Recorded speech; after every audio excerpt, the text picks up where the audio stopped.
I never thought the man my daughter chose to marry would look me in the eye and tell me the best wedding gift I could give them was to disappear from their lives. But that's exactly what happened the day before the ceremony, and those words changed everything. My name is Margaret. I'm 53 years old, and I've spent the last 28 years raising my daughter Emily alone after my husband walked out on us when she was just 6 months old. I worked 2 jobs most of her childhood, cleaning offices at night and waitressing during the day, sacrificing everything so she could have dance lessons, college funds, and every opportunity I never had.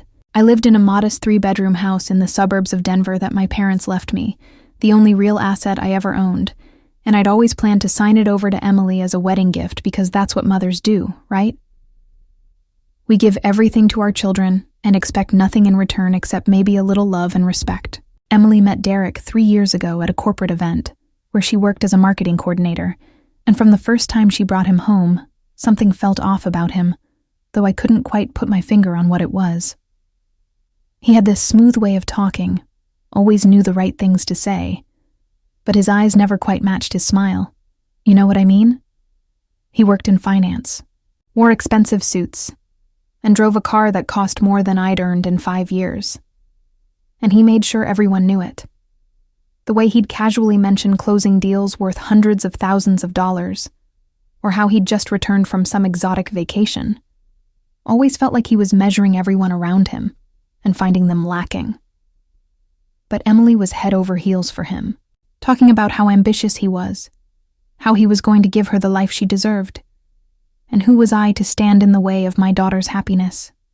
The wedding planning started about a year ago, and right from the beginning, Derek made it clear he had opinions about everything, from the venue to the flowers to the guest list.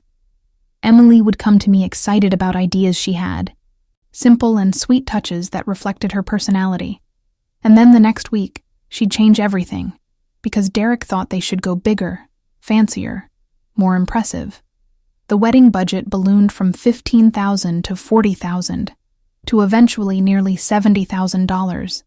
And I watched my daughter's dream wedding transform into something that looked more like a business networking event designed to impress Derek's colleagues and clients. I offered to contribute what I could, about $10,000 I'd been saving for years, but Derek waved it off saying they had it covered, though I noticed Emily looked stressed every time the subject of money came up. If you're connecting with this story, I'd really appreciate it if you could click that subscribe button and help this channel reach 1,000 subscribers. Your support means everything, and it just takes one click on that red button below. Thank you so much. About 6 months before the wedding, Derek started making comments about my house, asking questions about the property value, the neighborhood development plans, whether I'd ever considered selling.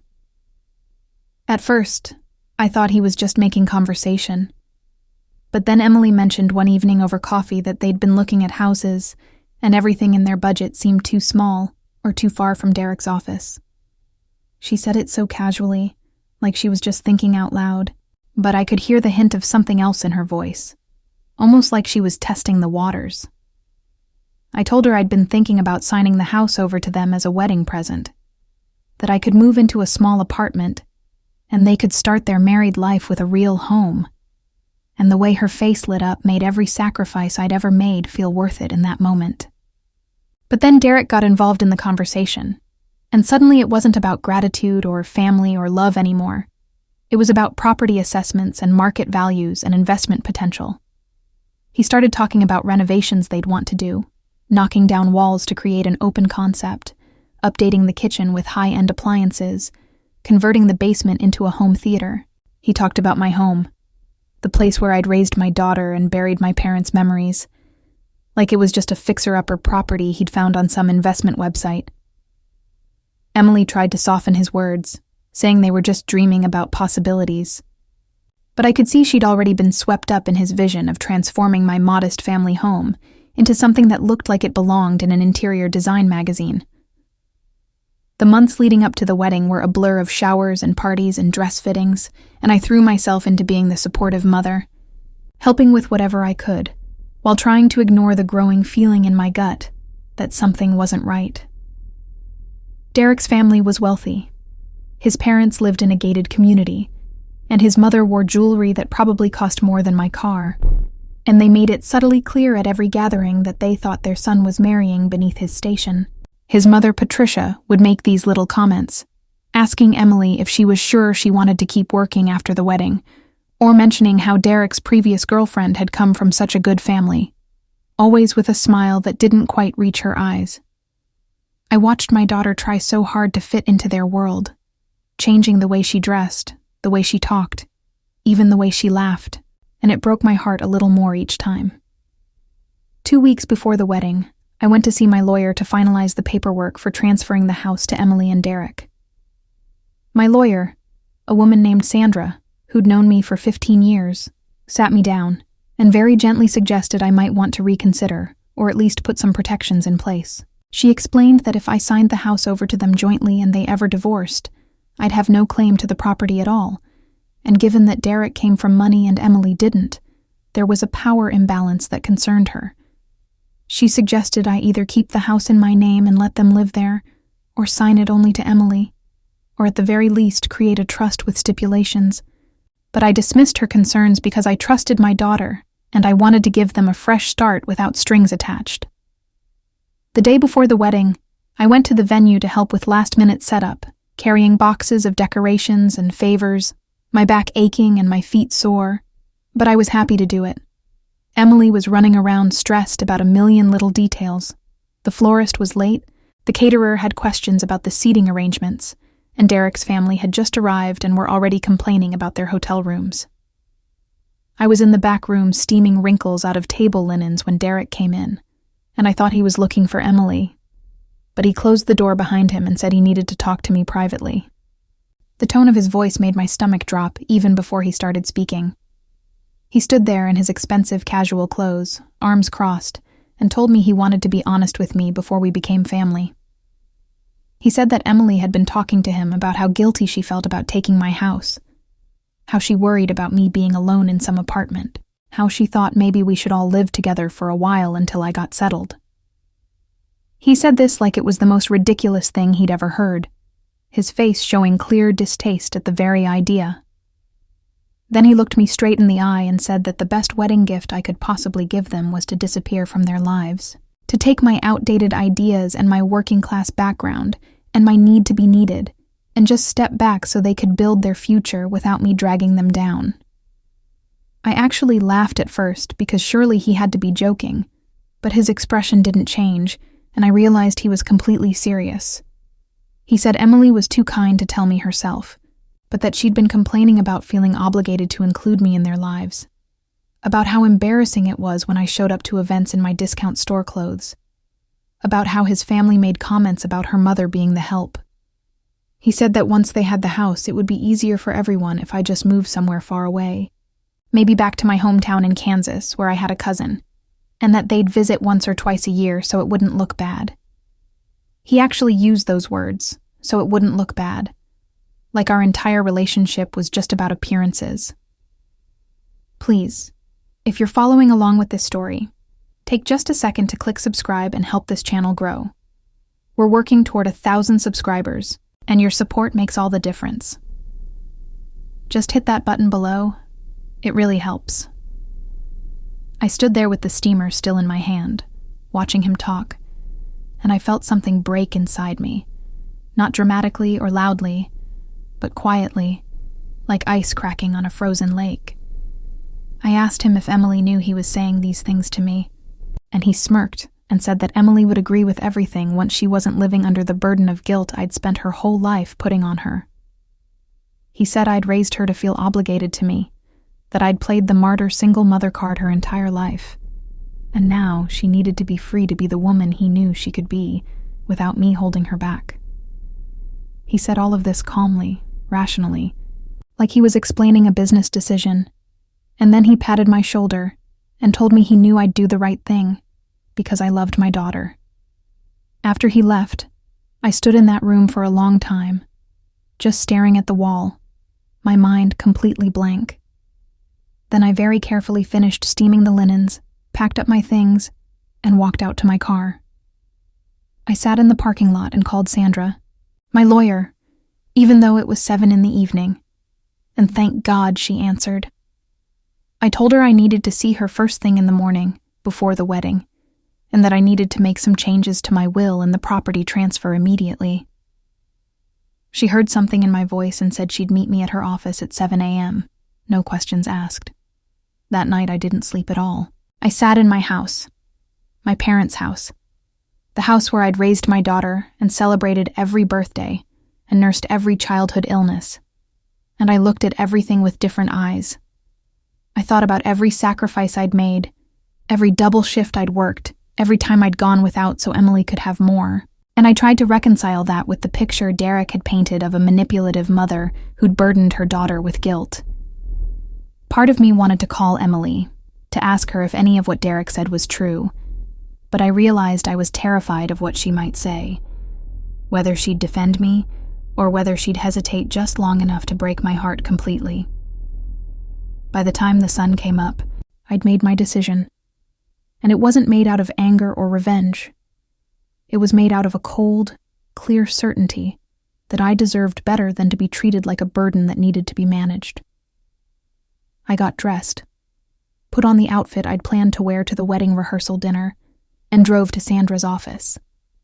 She was waiting with coffee and concern in her eyes, and I told her everything Derek had said.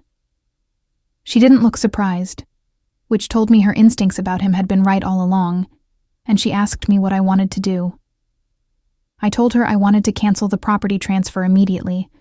That paperwork hadn't been signed yet, so we could still stop it, and she made the calls right there while I sat in her office. Then I told her I wanted to sell the house, as quickly as possible, and put the proceeds into a trust for myself, with very specific stipulations about who could and couldn't benefit from it.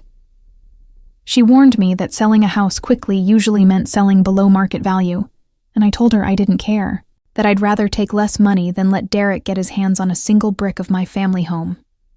She made more calls, contacted a real estate investor she knew who bought properties for cash, and by 9 a.m. we had an offer on the table, about 80% of market value but guaranteed closing in 2 weeks. The wedding was at 2 p.m., and I still hadn't decided if I was going to go, but I knew I needed to do something that would make my position clear. I went to the bank and withdrew $10,000 in cash, the money I'd been planning to give Emily as a wedding gift, and I stopped at a store and bought 2 elegant wedding card envelopes, one cream-colored and one white. At home, I sat at my kitchen table and wrote 2 letters, taking my time to get every word exactly right. The first letter was to Emily, and I poured everything into it, telling her how much I loved her, how proud I was of everything she'd accomplished, how every sacrifice had been made willingly, because that's what love is. I told her about my conversation with Derek, every word he'd said, and I told her that if any part of what he said reflected her true feelings, I wanted her to know I heard her, and I was setting her free. I explained that I'd sold the house because I realized I'd been holding on to it for the wrong reasons, trying to buy my way into relevance in her life, and that I was giving her the freedom to build her future without any obligations to me. I told her the money in the envelope, $10,000, was hers with no strings attached, to use for the wedding or the honeymoon or whatever she needed.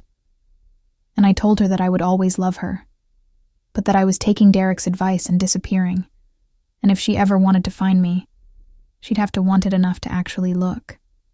If this story is resonating with you, please consider subscribing to the channel. We're so close to reaching 1,000 subscribers, and clicking that subscribe button really helps us grow this community. Thank you for being here. The second letter was to Derek, and it was much shorter and much colder. I wrote that I'd thought carefully about his suggestion that I disappear, and I'd decided he was absolutely right. I told him that I'd sold the house he'd been planning to renovate, that the sale was final and the money was secured, where neither he nor anyone else could access it, and that this was my wedding gift to him, teaching him that not everything in life can be acquired through manipulation and entitlement. I put a single dollar bill in his envelope, attached to a note that said this represented exactly what I thought his opinion was worth, and I sealed it with satisfaction.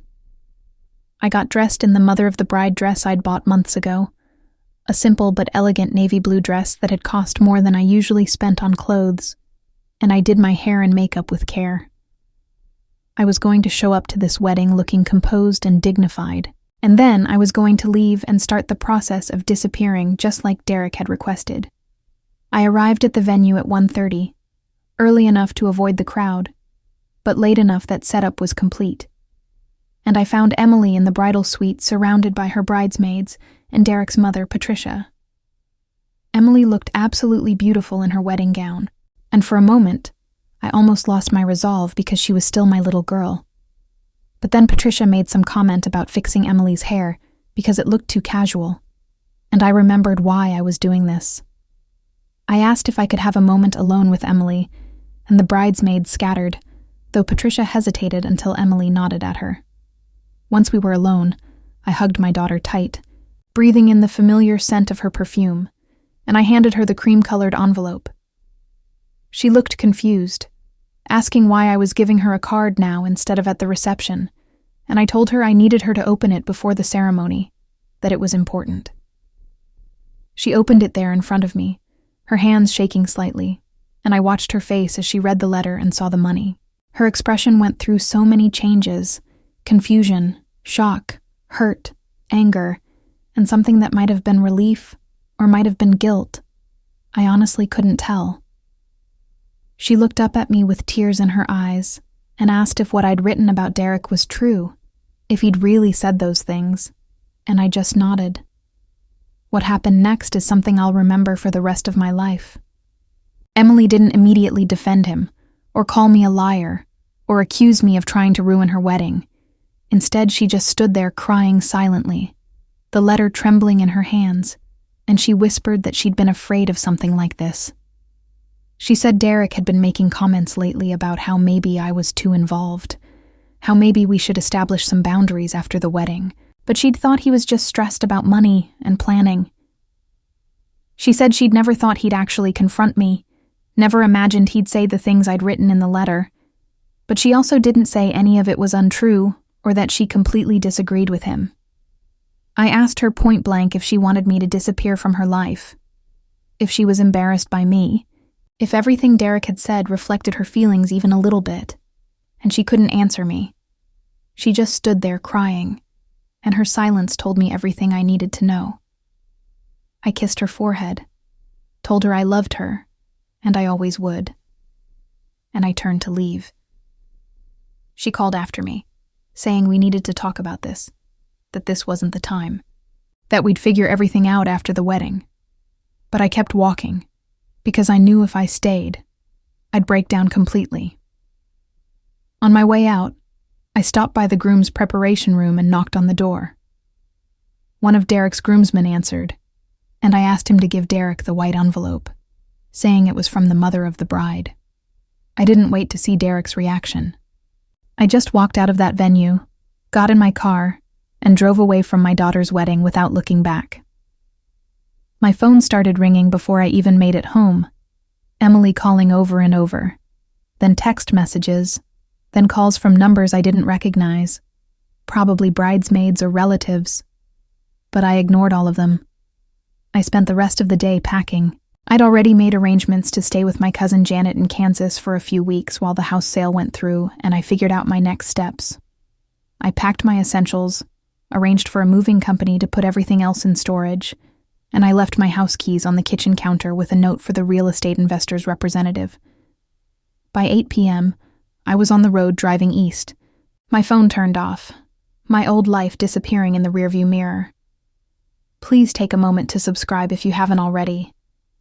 It really helps the channel reach more people, and we're working hard to get to 1,000 subscribers. Just click that red button, it means so much.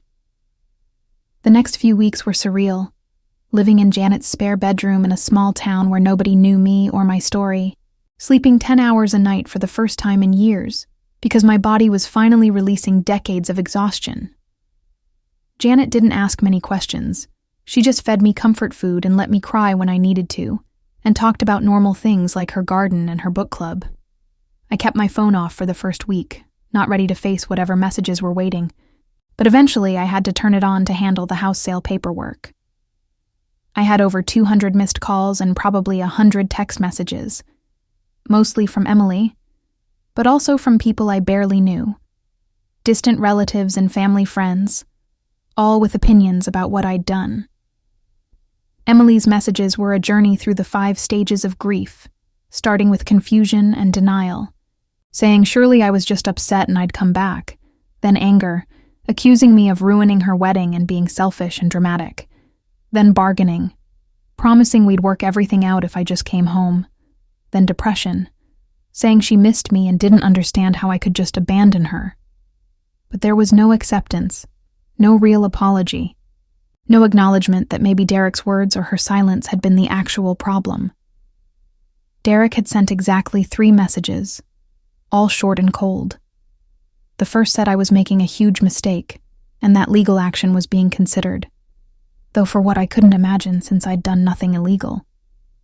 The second said I was a spiteful, bitter woman who was jealous of my daughter's happiness. The third said that Emily was devastated, and if I had any decency, I'd reach out to her, which was rich coming from the man who'd told me to disappear in the first place. I deleted his messages without responding, because he'd gotten exactly what he asked for, and I had nothing more to say to him. The house sale closed escrow in exactly 2 weeks like promised, and suddenly, I had a substantial amount of money in my bank account, more money than I'd ever had at one time in my entire life. Sandra helped me set up a trust with strict conditions. The money could only be used for my benefit, and would pass to Emily only if I died, and only if she met certain conditions, including being divorced from Derek, or having been married to him for at least 10 years, whichever came first. It felt harsh when I signed the papers, but Sandra pointed out that I'd spent my whole life putting Emily's needs first, and it was time to secure my own future. I stayed with Janet for 6 weeks total, and during that time I did a lot of thinking about who I was outside of being Emily's mother. I realized I'd spent nearly 3 decades defining myself entirely through my daughter. My job had been about providing for her. My social life had been about her school and activities. Even my future plans had all revolved around her. I'd made myself so small, so secondary, that people like Derek could look at me and see nothing but an obstacle to be removed. I decided that disappearing didn't have to mean hiding. It could mean reinventing, becoming someone new who existed for herself. I ended up moving to a small city in Montana, of all places, somewhere I'd never been, but had always thought looked beautiful in pictures. I bought a tiny cottage with a view of the mountains, something manageable and cozy and entirely mine, and I got a job at a local bookstore because I'd always loved reading but had never had time for it. The pay was terrible compared to my old waitressing tips, but I didn't need much money anymore, and I found I liked the quiet routine of shelving books and helping customers and drinking coffee while looking at the mountains. For the first 3 months, I didn't respond to any of Emily's messages. I just read them, watching her go through her emotional journey. Then one day, I received a message that was different from all the others. It was thoughtful and measured, written like she'd taken time to really think about what she wanted to say.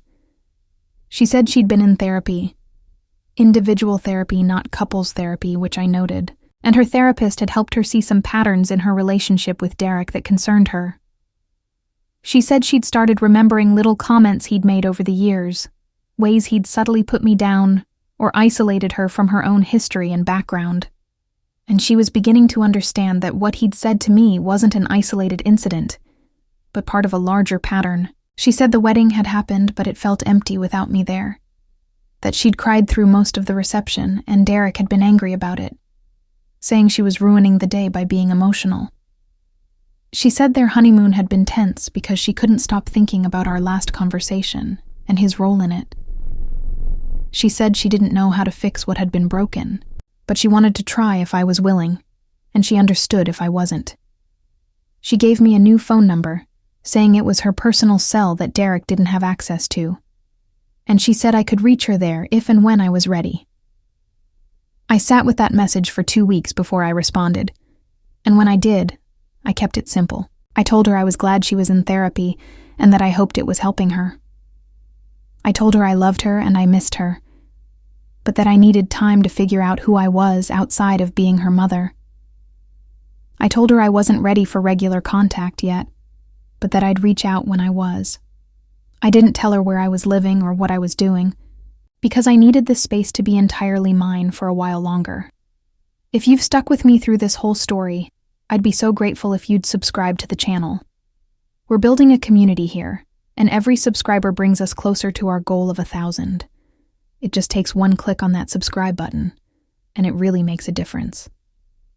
Over the next year, Emily and I exchanged occasional messages, maybe once a month, always brief and surface level but gradually becoming warmer.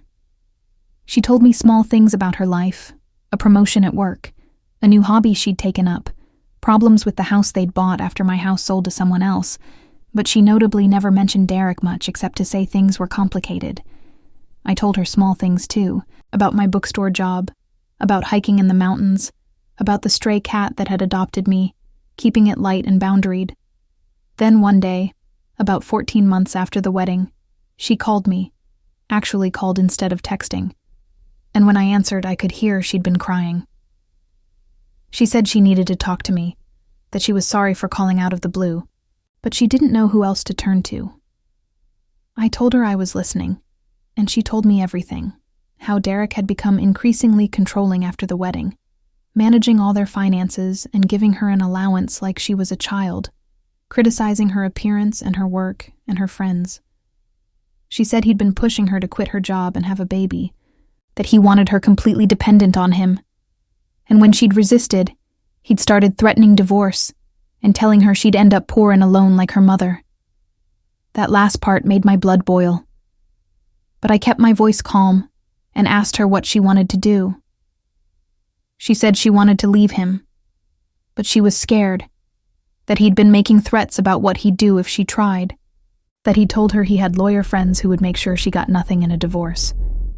I asked her if she was safe, if he'd ever been physically violent, and she said no, but that she was afraid it might escalate.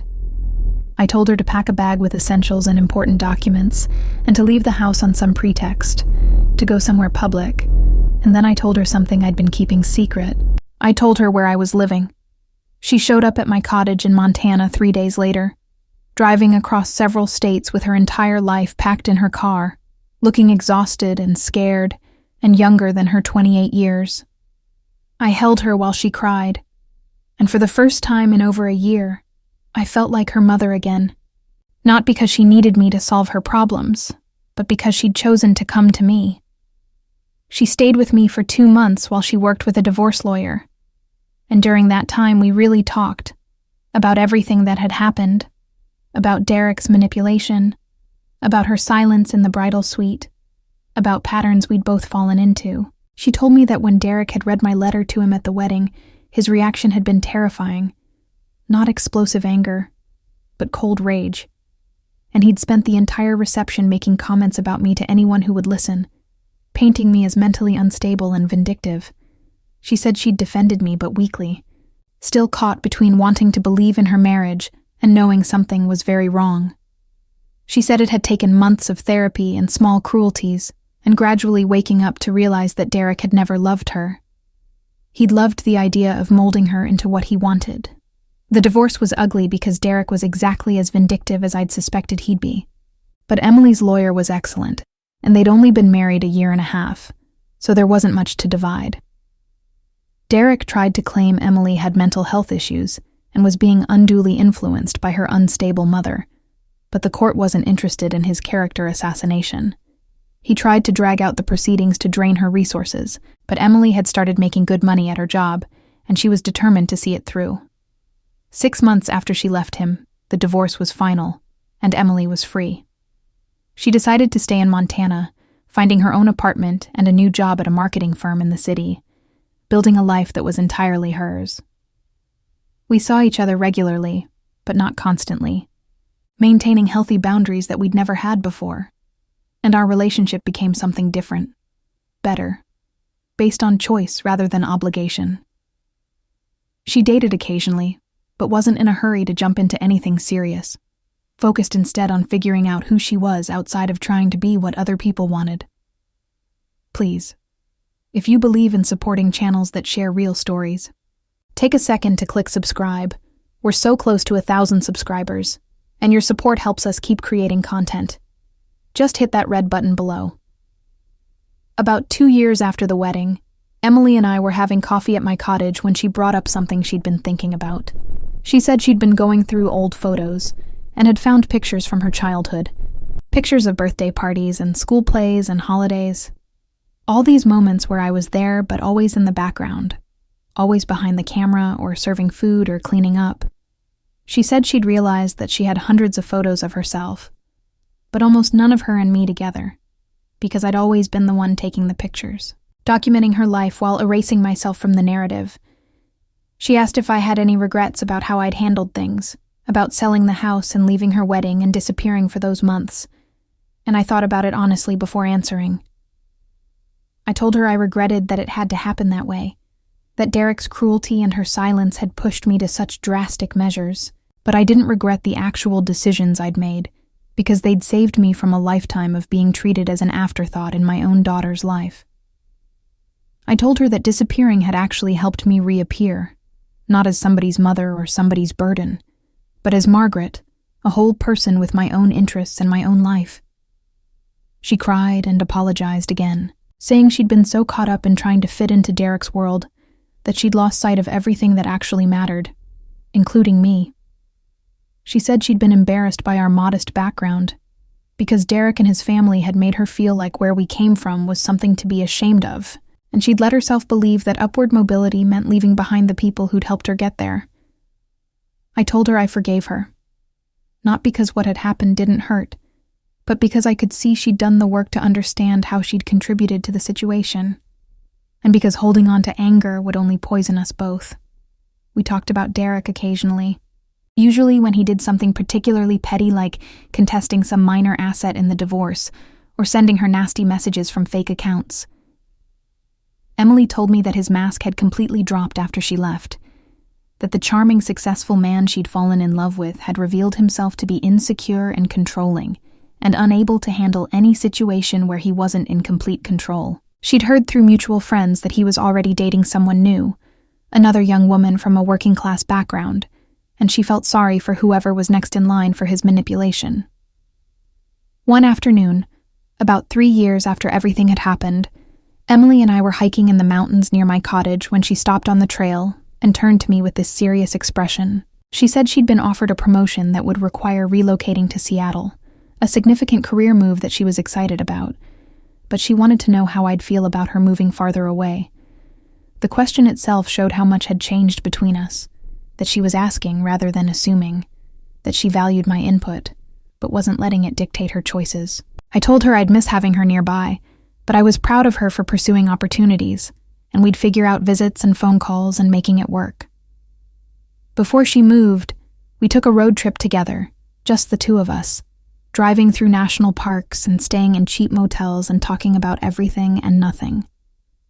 One night, in a diner somewhere in Wyoming, she asked me what I would have done differently if I could go back, and I thought about the younger version of myself who'd sacrificed everything without ever asking if it was sustainable or healthy. I told her I would have taught her earlier that love doesn't mean erasing yourself, that being a good mother doesn't mean being invisible, that you can give generously to your children, while still maintaining your own identity and needs. I told her that one of the hardest lessons I'd learned was that you can't love someone into loving you, back the way you need to be loved. That I'd spent years pouring myself into her expecting that she'd naturally value what I'd given. And when Derek showed up with his criticism and his contempt, part of me had wondered if he was right, if all my sacrifices had actually been a burden I'd placed on her. But therapy had helped me understand that Derek's cruelty said everything about him and nothing about me, that my worth wasn't determined by how I was treated by people who couldn't see it. Emily told me she'd been in therapy too, working through her own guilt about what had happened, and her patterns of seeking validation from people who withheld it. She said her therapist had pointed out that she'd been attracted to Derek partly because he was emotionally unavailable and critical, similar to how her father had abandoned her, and she'd spent their entire relationship trying to earn his approval, the same way she'd spent her childhood wondering why her father had left. She said she was learning to recognize those patterns and make different choices, to value people who showed up consistently, rather than chasing people who made her work for crumbs of affection. Subscribe if you're still with me on this journey. Your subscription helps us reach that goal of 1,000 subscribers, and it takes just one click. Thank you for listening and for being part of this community. The trip ended back at my cottage, and we spent Emily's last evening in Montana before her move sitting on my porch watching the sunset over the mountains. She told me she'd been thinking about the money I'd put in the envelope at the wedding, the $10,000 I'd given her with no strings attached even after everything that had happened. She said she'd put it in a savings account and hadn't touched it, that it felt too significant to spend on anything ordinary, and she wanted to know if I had any thoughts on what she should do with it. I told her the money was hers to do with as she pleased, but if she wanted my opinion, I thought she should use it for something that brought her joy or freedom, not something practical or obligatory. She smiled and said she'd been thinking about using it as a fund for our visits, plane tickets and road trips, and creating new memories that weren't tinged with obligation or guilt. I told her that sounded perfect, and we sat there in comfortable silence, the kind of silence that only exists between people who've been through fire together and come out the other side still standing. Emily moved to Seattle and thrived there, her career taking off and her confidence growing, and we did use that money for visits, seeing each other every few months and talking regularly but not constantly. She dated people casually, but stayed single for almost 2 years, focused on her own growth, and when she finally did get serious with someone, it was different from Derek in every way. His name was James. He was a teacher at a public school, kind and patient and genuinely interested in Emily as a person, rather than as a project to mold. When Emily first told me about James, I was cautiously optimistic, but definitely wary after the Derek experience. But the first time I met him, he immediately put me at ease. He asked about my life, my interests, my bookstore job, treating me like a real person rather than just Emily's mother or an obstacle to manage. He talked about his family with warmth. His parents were still married after 35 years, and he clearly valued family connections in a healthy way. Over dinner, Emily watched us interact with this relieved expression, and later she told me that my approval mattered to her, but she'd been prepared to move forward with James regardless because she'd learned to trust her own judgment.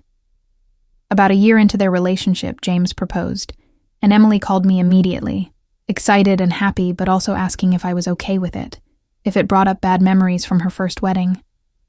I told her honestly that I was thrilled for her, and that this situation was completely different, that James had shown through his actions that he valued her and the people she loved, and that I had no concerns about him. She cried happy tears and asked if I'd help her plan the wedding, and I said of course I would, but this time we were doing it as a collaboration between equals, not with me in the background making everything happen invisibly. The second wedding was everything the first one should have been, small and intimate with about 50 guests, held in a garden overlooking Puget Sound with wildflowers and string lights and nothing that felt like it was designed to impress anyone. Emily wore a simple dress she'd chosen herself without anyone's input, and she looked radiant, genuinely happy in a way I hadn't seen at her first wedding. James's family was warm and welcoming. His mother hugged me like I was already family, and there was none of the subtle class judgment that had permeated every interaction with Derek's parents. This time, I walked Emily down the aisle, something she'd asked me to do specifically because she said I was the person who'd really raised her and supported her journey to becoming who she was. Standing there with her arm linked through mine, I felt a sense of peace and completion that had been missing from that first wedding day when I'd driven away alone. During the ceremony, Emily and James wrote their own vows, and Emily's included a line about choosing love that was freely given, rather than love that came with conditions. And I knew she was thinking about everything we'd been through. At the reception, I gave a toast that I'd written carefully, talking about the difference between loving someone enough to make them the center of your universe and loving someone enough to be your authentic self alongside them.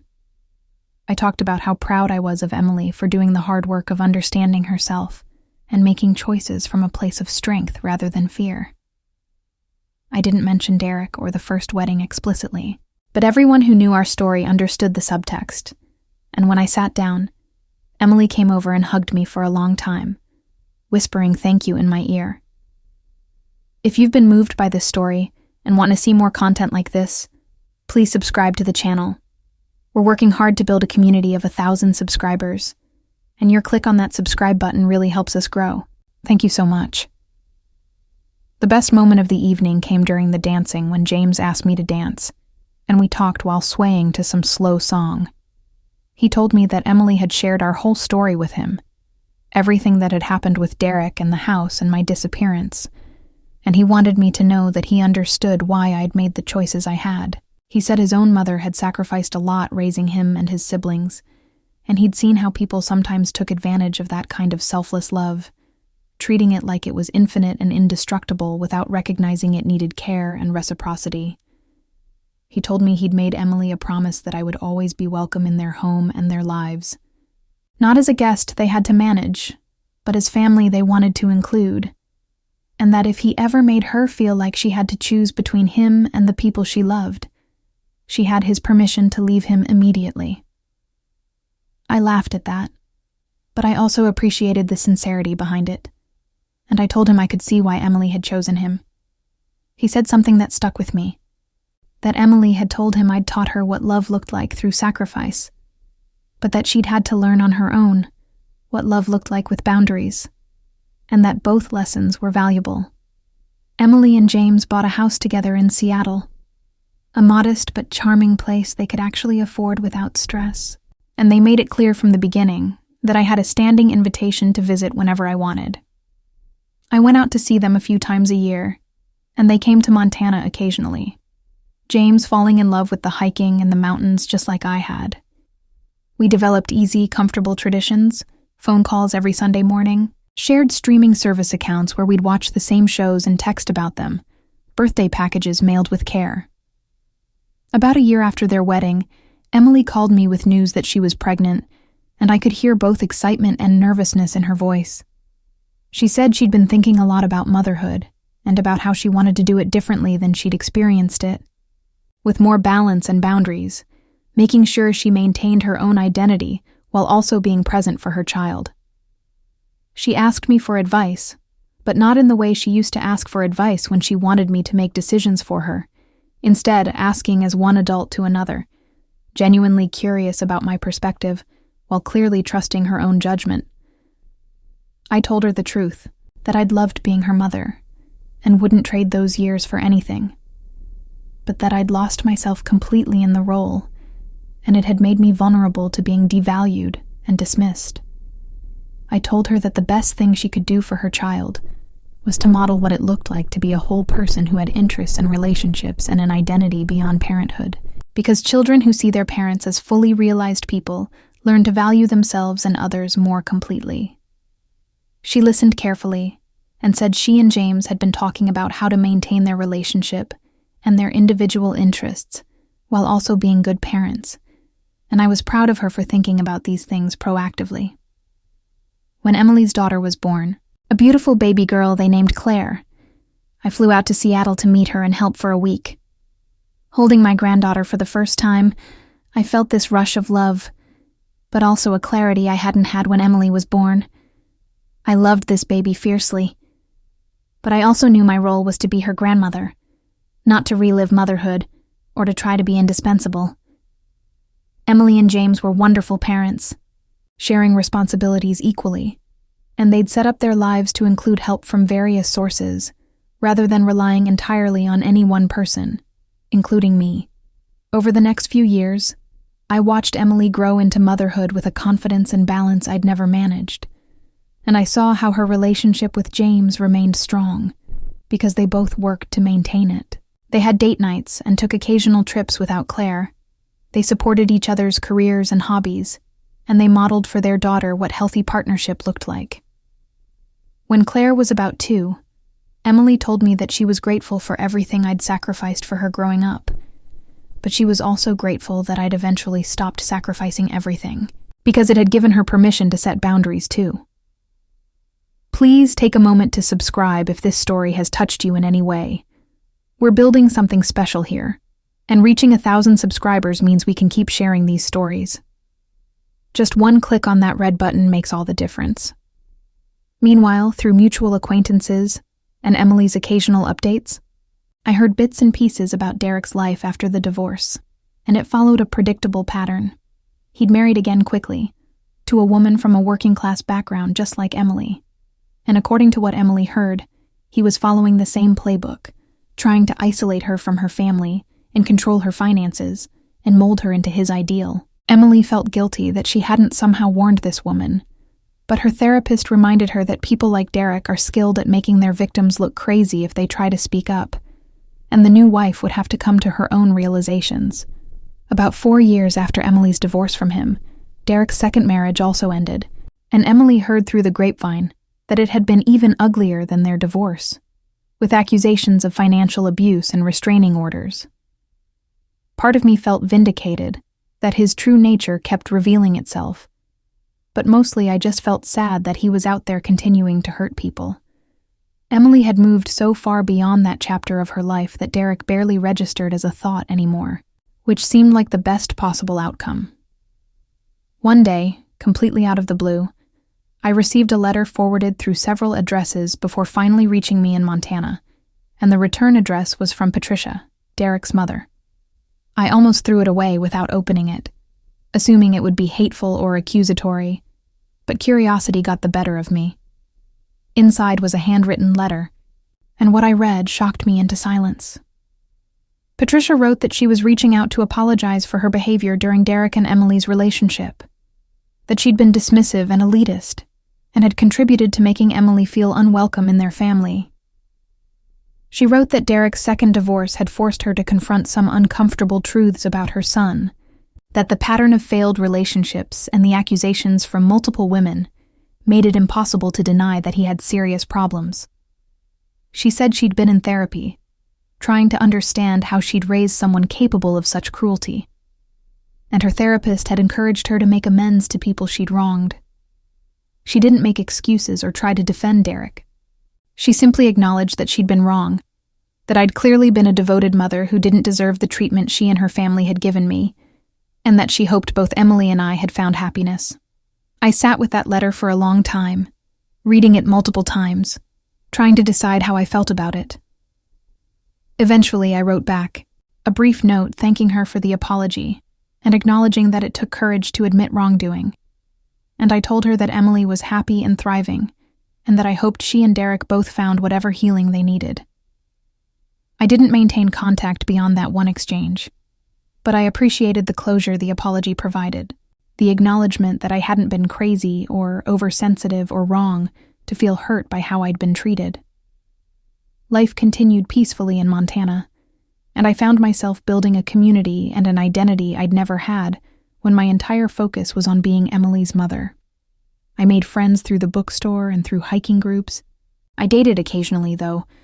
Nothing serious developed, and I found I was content being single. I took up watercolor painting and discovered I had some talent for it.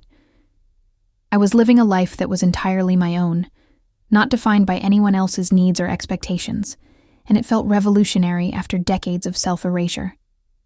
When Claire was 4 years old, Emily and James decided to move back to Montana. Wanting to raise their daughter with more access to nature and a slower pace of life, and also wanting to be closer to me as Claire got older. They bought a house about 30 minutes from my cottage, close enough for regular visits, but far enough that we all maintained our own space and lives. Emily got a remote position with her Seattle company, and James found a teaching job at a local school, and they settled into Montana life with surprising ease. Having my daughter and granddaughter nearby was wonderful, but it was wonderful in a different way than I'd imagined family would be years ago. We got together for dinners and hiking trips and holidays, but I also had my own life with my own activities, and Emily and James had their life with their friends and routines. Claire knew me as Grandma Margaret, someone who took her to the bookstore and taught her to paint and told her stories. But I wasn't raising her or responsible for her in the all-consuming way I'd been with Emily, and that distinction felt important and healthy. One evening, when Claire was staying over at my cottage for a grandmother-granddaughter sleepover, she asked me about Emily's first wedding, having apparently overheard some conversation between her parents about it. She was only 5 but perceptive, and she wanted to know why Mommy had been married before Daddy, and why there weren't any pictures of that wedding in their house. I told her a simplified version, that Mommy had married someone who wasn't very nice. And sometimes people make mistakes, but they can learn from them and find happiness later, which is exactly what had happened. Claire processed this with the seriousness of a child trying to understand adult complexities, and then she said something that made my heart swell. She said she was glad Mommy had made that mistake because otherwise she wouldn't have Daddy, and she was glad I was her grandma, and that I lived close enough to visit. Her simple, clear perspective on the situation reminded me that life's painful chapters often lead to better outcomes, and that the path we actually walk, with all its detours and difficulties, is the one that brings us to where we're meant to be. If you're still listening to this story, I hope you'll consider subscribing. We're so close to reaching our goal of 1,000 subscribers, and your support helps us continue creating content. Just click that subscribe button below. It really means everything.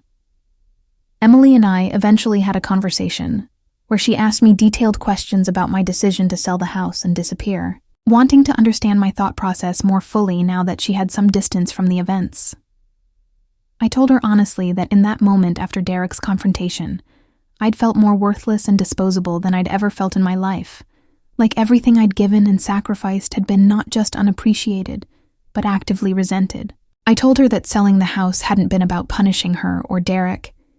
It had been about refusing to let my value be reduced to a piece of real estate that could be acquired and then have me discarded.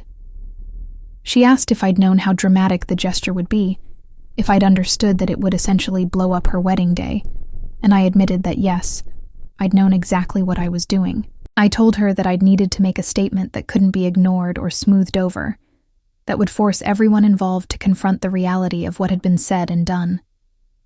I asked her if she thought I'd been wrong to do it, and she took a long time before answering, finally saying that she wished it hadn't been necessary, but she understood why it was, and that ultimately it had forced her to face truths about Derek that she might have ignored for years otherwise.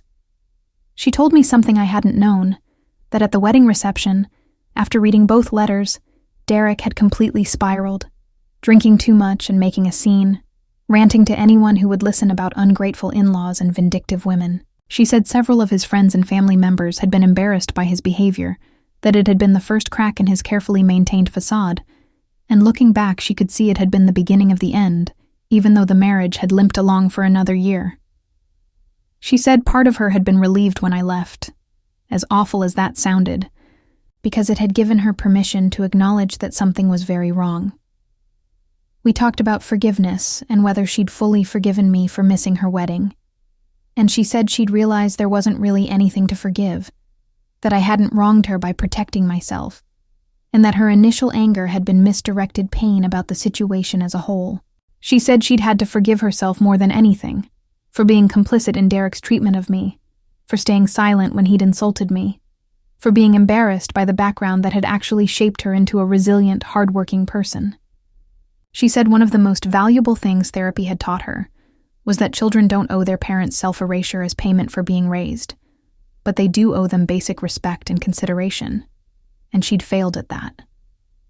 I told her that I'd forgiven her long ago, that holding on to anger would have only hurt us both, but I also told her that I'd needed the space and time I'd taken, that disappearing for those months had literally saved me from disappearing permanently into bitterness and resentment.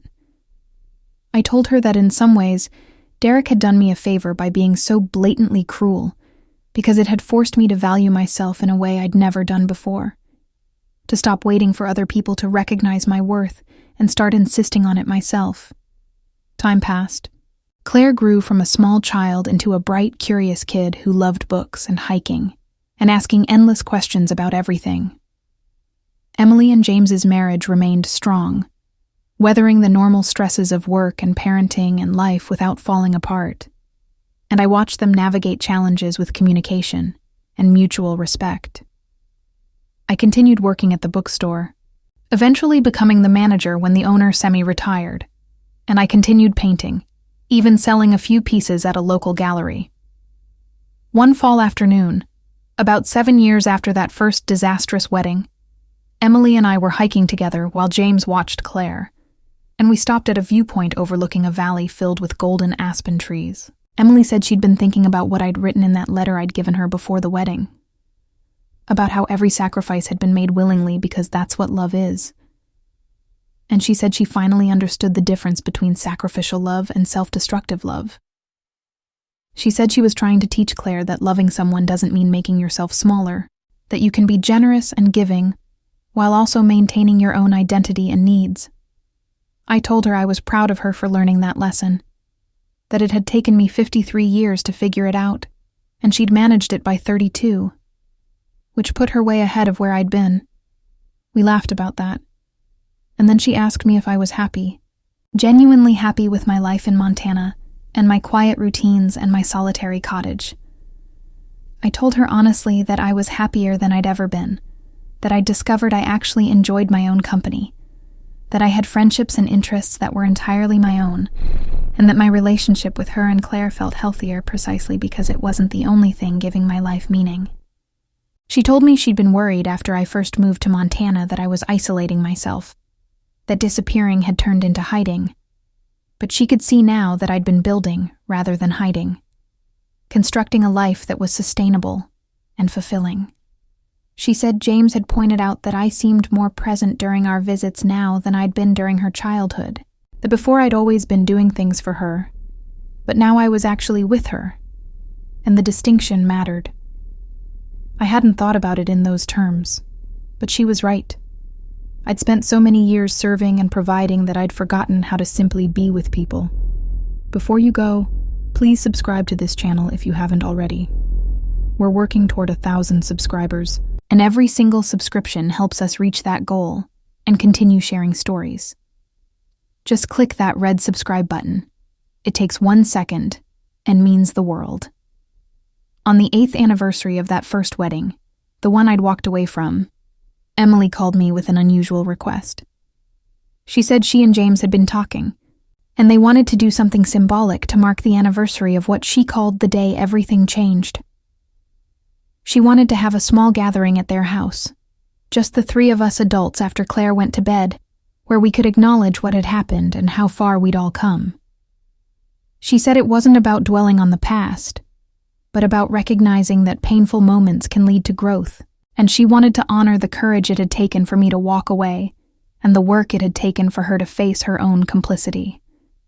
I agreed, touched by the thoughtfulness of the gesture, and on that evening, we sat in their living room with good wine and comfortable silence and the ease of people who'd been through something difficult together.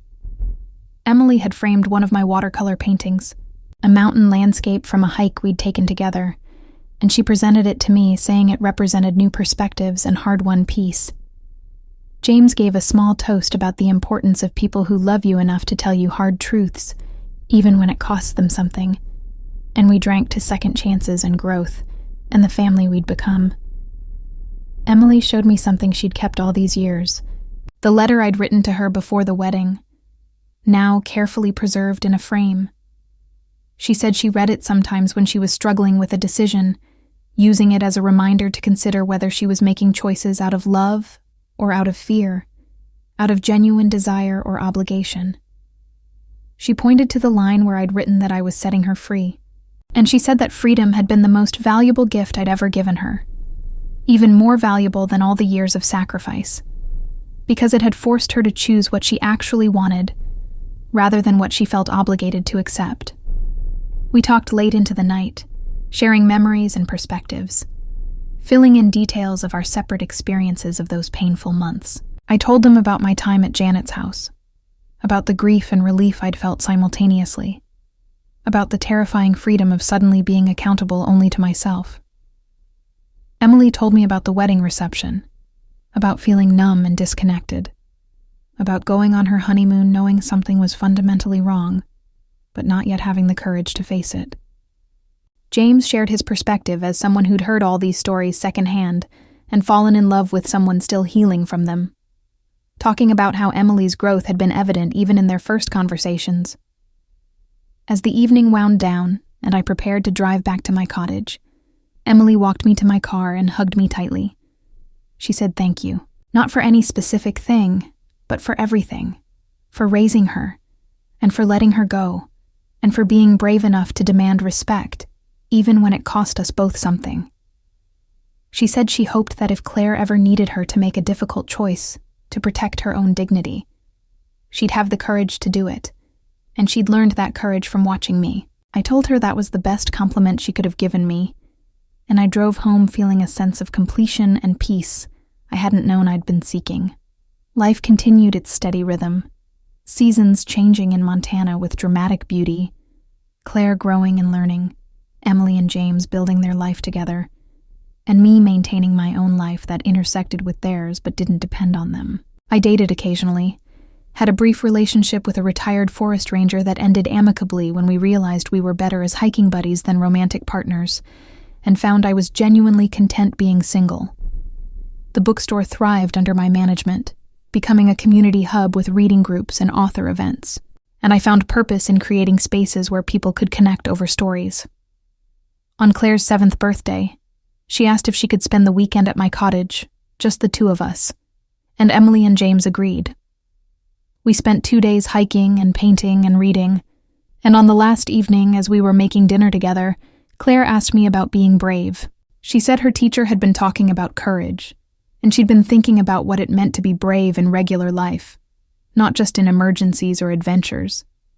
I asked her what had prompted the question, and she said her mom had told her once that I was the bravest person she knew, and Claire wanted to understand why. I thought carefully about how to explain it in terms a 7-year-old could grasp, and I told her that sometimes being brave means doing hard things even when you're scared, but sometimes it means walking away from things that hurt you, even when you're scared of being alone. I told her that when someone treats you like you don't matter, being brave means saying, actually, I do matter, even if nobody else seems to agree. I told her that the bravest thing I'd ever done was decide that I deserved respect and kindness, and to remove myself from situations where I wasn't receiving those things. She processed this with her serious little face, and then she asked if I'd been sad when I left her mommy's wedding, and I told her honestly that I'd been heartbroken, but I'd also been clear that I needed to go. She asked if I was still sad, and I told her no, that time and healing and building a good life had transformed that sadness into something more like wisdom. She seemed satisfied with this answer and went back to stirring the pasta. But later that night when I tucked her into bed, she said she hoped she'd be brave like me when she grew up, and I told her she already was, just by asking hard questions and thinking about difficult things. Thank you so much for listening to this entire story. If it resonated with you, please subscribe to the channel and help us reach our goal of 1,000 subscribers. Your support allows us to keep sharing these real experiences, and that subscribe button is right there, waiting for your click. Looking back now, almost a decade after that conversation with Derek before the wedding, I can see how that single moment of cruelty actually created the possibility for everything good that came after. If he hadn't been so blatantly dismissive, if he'd been subtler in his manipulation, I might have handed over my house and moved into some apartment, and slowly faded into the background of Emily's life, becoming smaller and smaller until I barely existed. Instead, his naked contempt woke me up to the reality that I'd been allowing myself to be treated as disposable, not just by him, but in some ways by my own daughter, and even more importantly, by myself. The house money, secured in that trust, had given me options, and security I'd never had before. The freedom to choose jobs based on enjoyment, rather than just income. The ability to help Emily when she needed to leave Derek without becoming financially dependent on me. The resources to build a life that felt abundant rather than merely survivable. But more than the money, the act of selling the house had been a declaration that I was a person with agency and boundaries, not just a resource to be extracted and then discarded. It had forced everyone involved, including me, to recognize that I had value beyond my utility. Emily's journey had been harder in some ways because she'd had to confront her own complicity, had to face the ways she'd allowed Derek's narrative about me to influence her perception, had to unlearn the idea that upward mobility meant leaving behind your origins. But she'd done that work, genuinely and thoroughly, and our relationship now was stronger because it was based on mutual respect, rather than unexamined obligation. She loved me, Not because she felt guilty about how I'd sacrificed for her, but because she genuinely enjoyed my company and valued my perspective. And that distinction made all the difference. Sometimes, people who hear the story ask if I regret missing Emily's first wedding, if I wish I'd handled things differently, maybe stayed and confronted Derek publicly, or tried to talk to Emily more before walking away. But I don't have those regrets, because I know that in that moment, leaving was the only choice that honored my own dignity. Staying would have meant accepting Derek's assessment of my worthlessness, would have meant teaching my daughter that love means tolerating disrespect, would have meant betraying myself in a fundamental way. Walking away was an act of self-love that paradoxically made it possible for Emily and me to eventually find our way back to each other on healthier ground. The dollar bill I'd left in Derek's envelope, representing what I thought his opinion was worth, had apparently become legendary in certain circles. Emily told me years later that Derek's friends still occasionally referenced it as the most devastating wedding gift anyone had ever received. I hadn't done it for the dramatic effect, though I won't pretend I didn't enjoy the symbolism. I'd done it because I needed him to know that his contempt was noted and rejected, that he didn't get to narrate my value or my place in my daughter's life. The fact that it had clearly bothered him for years afterward was just a bonus. As I approach my 60s now, looking at the life I've built in Montana, the relationships I've cultivated, the interests I've developed, I feel a sense of gratitude for the journey, even though parts of it were excruciating. I'm grateful that Derek said what he said out loud, rather than manipulating from the shadows. Grateful that I had the courage to walk away. Grateful that Emily had the strength to eventually see the truth. Grateful that we both did the work to rebuild on more authentic foundations. I'm grateful for Claire, who gets to grow up watching her mother maintain her identity within marriage, who sees her grandmother as a whole person with her own life, who's learning early that love and respect go together. The scars from that time are still there. I'm not going to pretend everything is perfect, or that there aren't occasional moments of remembered pain. Sometimes I see fathers walking their daughters down the aisle in movies, and I think about how I walked Emily down the aisle at her second wedding, but missed the first one entirely. Sometimes I hear about mothers and daughters who are best friends, and I wonder if Emily and I would have had that easy intimacy if we hadn't gone through our painful separation and rebuilding. But mostly I feel at peace with how everything unfolded, understanding that the path we walked, difficult as it was, brought us to a place of genuine connection rather than obligatory closeness.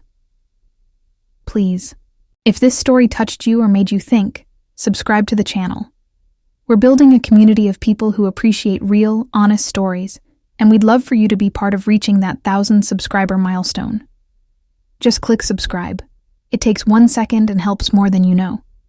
My advice to anyone in a similar situation, whether you're the parent feeling taken for granted or the adult child caught between family and a partner, is that respect and love are not optional components of family relationships. They're fundamental requirements. You can love someone deeply and still refuse to accept disrespectful treatment. You can be grateful for sacrifices made for you and still establish boundaries about how you want to be treated.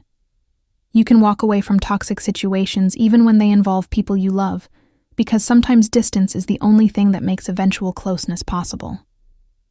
And if you're the person doing the taking for granted, if you're the one who's allowed a partner or anyone else to diminish your family in your eyes, I hope you'll step back and really examine what you're accepting. Emily was young and in love and wanting to fit into Derek's world, and those are all understandable motivations. But she was also old enough to know better, to recognize cruelty when she saw it, to speak up when someone she loved was being mistreated. Her silence in that bridal suite was as devastating as Derek's words, because it suggested she agreed with him, at least partly. And that's something she's had to reckon with. But people can grow and change and learn, and Emily did all of that.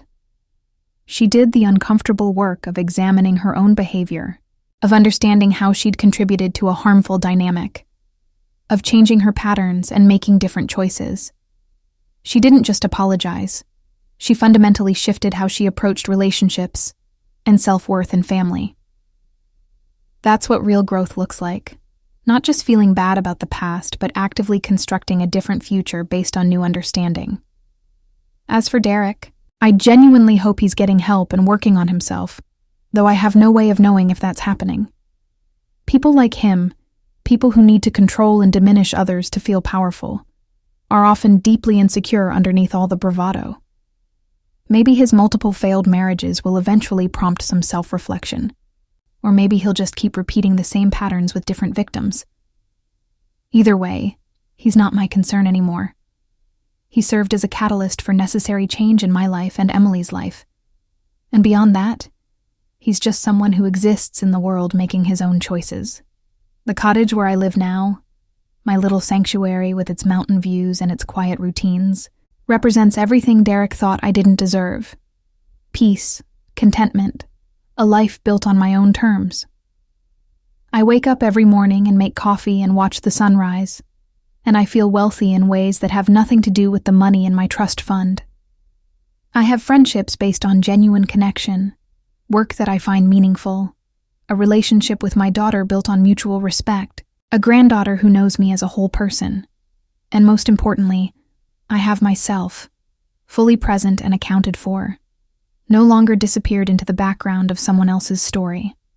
Emily tells me sometimes that she uses our story as a teaching tool with Claire, not the specific details which are too mature for her yet, but the broader themes about respecting people, about recognizing when you're being treated poorly, about having the courage to choose yourself when necessary. She wants Claire to grow up understanding that loving your family doesn't mean accepting poor treatment, that you can honor your parents without erasing yourself to please them, that healthy relationships require both love and respect. These are lessons Emily had to learn the hard way, and she's determined that Claire will have a healthier template from the beginning. James told me once, during one of our long conversations while Emily was putting Claire to bed, that meeting my daughter after she'd gone through everything with Derek and me had been like meeting someone emerging from a fog. He said she'd been so clear about what she wanted and didn't want, so firm about boundaries, so committed to authentic connection over impressive appearances, and all of that had made her incredibly attractive to him. He said he was grateful to me for walking away because it had prompted Emily's transformation into someone who knew her own worth, and he benefited from that every day of their marriage. That perspective was interesting to me because I'd never thought about my actions having that kind of ripple effect, creating the conditions for Emily to find genuine partnership. I'd walked away to protect myself, and in doing so, I'd inadvertently created space for her to become someone capable of healthier love. Sometimes the most loving thing you can do for someone is refuse to participate in dynamics that diminish both of you, even when that refusal looks like abandonment in the moment. Emily had needed to face the consequences of her choices and her silence, and I'd needed to stop enabling a pattern where my worth was negotiable. If you've made it all the way to the end of this story, thank you for listening. Please take just a moment to click that subscribe button and help this channel reach 1,000 subscribers. Your support means everything, and sharing these stories is only possible with your help. Now, living this life I've built, I sometimes think about that younger version of myself, the one who'd worked 2 jobs and sacrificed everything, and thought that was what good mothering looked like. I wish I could go back and tell her that she mattered too, that taking care of herself wasn't selfish, that she could love her daughter fiercely while also maintaining her own identity and needs. But maybe she had to learn it the way she did, through pain and loss and rebuilding, because some lessons only stick when they cost us something. I think about Derek sometimes too, not with anger anymore, but with a kind of detached curiosity about what makes people like him tick. How empty must your life feel if you need to control and diminish others to feel powerful? How fragile must your sense of self be if you can't tolerate the people in your life having other connections and loyalties? How lonely must it be to view relationships as transactions where love and respect are commodities you dole out strategically rather than gifts you give freely? I don't hate him anymore. I pity him, which is probably the greatest distance I could have traveled from. That day he told me to disappear. The best revenge, as they say, is living well. And I'm doing exactly that. Not living well to spite him or prove anything to anyone, but living well because I finally understood that I deserved it. That my years of service and sacrifice had earned me the right to a peaceful, fulfilling life of my own design. Every morning when I open my bookstore, every weekend when I hike with Claire, every Sunday phone call with Emily, every watercolor painting I create, I'm living proof that it's never too late to choose yourself, to walk away from situations that diminish you, to build something new from the ashes of what burned down. And the house, my parents' house that I sold so quickly after Derek's ultimatum, I occasionally drive by the neighborhood when I'm visiting Emily, just to see it. The new owners renovated extensively, and it looks completely different now, modern and updated, and barely recognizable. Sometimes that makes me sad, erasing the last physical evidence of all those years of my life. But mostly I feel okay about it because I've realized that home was never really about the building anyway. Home is the cottage in Montana where I feel at peace. Home is Emily and James's house where I'm always welcome. Home is wherever I'm treated with respect and love. Wherever I can be my full self without apology or diminishment. I didn't lose my home when I sold that house. I just finally understood that home is something you carry inside you, and nobody can take it away unless you let them. As I finish telling you this story, I want you to know that if you're in a situation where you feel invisible, where your contributions are taken for granted, where you're treated as obligatory rather than valued, you have permission to walk away. You have permission to choose yourself, to demand respect, to refuse to participate in dynamics that diminish you. It might be painful. People might not understand. You might be called selfish or dramatic or ungrateful, but your dignity and self-worth are not negotiable. You matter, not because of what you provide or sacrifice, but simply because you exist, and anyone who can't see that doesn't deserve access to you. And if you're the person who's been taking someone for granted, who's stayed silent when they were disrespected, who's chosen comfort or approval over standing up for people you love, it's not too late to change. Emily changed, fundamentally and completely, and our relationship is stronger for it. Acknowledge what happened, do the work to understand your part in it, make different choices going forward, and be patient with the process of rebuilding trust. Real love can survive honest acknowledgement of failure, but only if the acknowledgement comes with genuine changed behavior. Thank you for listening to my story, for walking with me through the pain and the growth and the eventual peace. If it resonated with you or helped you in any way, please subscribe to this channel and help us.